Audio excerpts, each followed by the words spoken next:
I spent almost every minute of every day with him.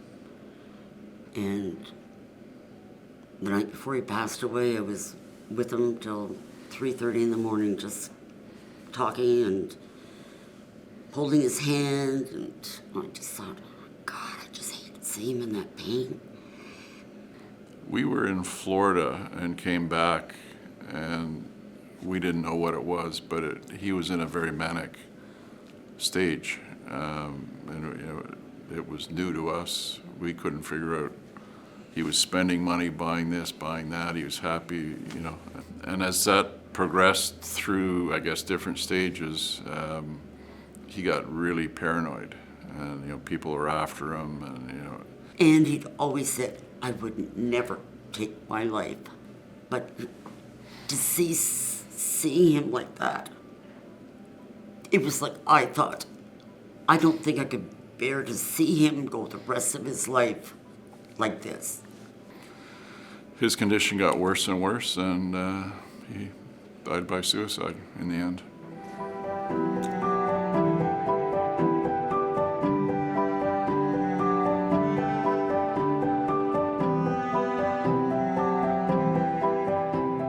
Ryan was pretty good at hockey, and I encouraged him from a young age, and he accelerated through the ranks and got up to play the top tier in Ottawa.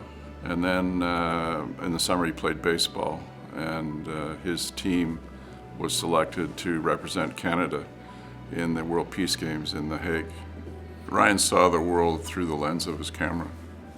His goal was to help people. Everything he did was centered or focused around helping people. Andrew was very different from Ryan, and he, not in a better way or anything like that. Andrew was fearless, a daredevil. At a very young age, he could climb any tree, and you'd find him in some very dangerous situations. Andrew was more sort of fun-loving, and but he was loved by many because he was just such a funny guy and was kind as well. But he did have an addiction problem. We were in California at a wedding, and he called us and says, my leg's broken, and he says, my foot's turned the other way, and it was pretty bad. So he went to the hospital. They repaired his leg, but he had, they gave Moxies. But when he broke this leg, they got a hold of him. But it took a while for us to really figure it out. And then we saw the changes in him. It was fairly quick, and the thing was, we didn't know how to deal with it, and we would have to we'd be confronting, him with a very, serious issue, and I guess we kind of, in a way, hoped to go away. And he was so proud of himself when he was clean, and he actually spoke at the Y. He took a course so that he could talk to people about addictions and that sort of thing, and yeah, we really boosted his morale, and always a happy guy when we got him back.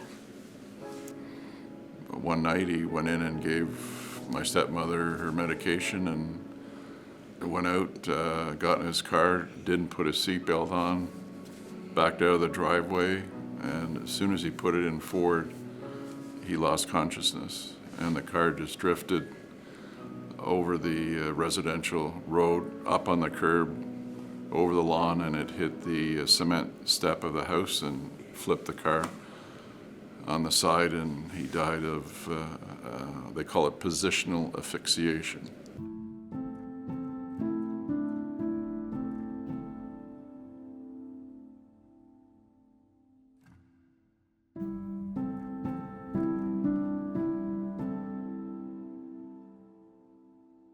really difficult thing. But you really just want to go out and scream, help, help, somebody save us. Because you see your family slipping away. And then when they slip away for good, there's no hope. Yeah. I mean, you can always second guess. And I keep saying, Ellen, we did the best we could. You can't go on life and saying, we should have. We did the best we did with what we had, and we have to be happy with that. I think it's good for people to learn from other people. But rather than hearing a story from somebody else about this person, that person, I think people, even when we speak with them, they know our passion, and we're willing to give them any information they want. It's not something to sweep under the rug.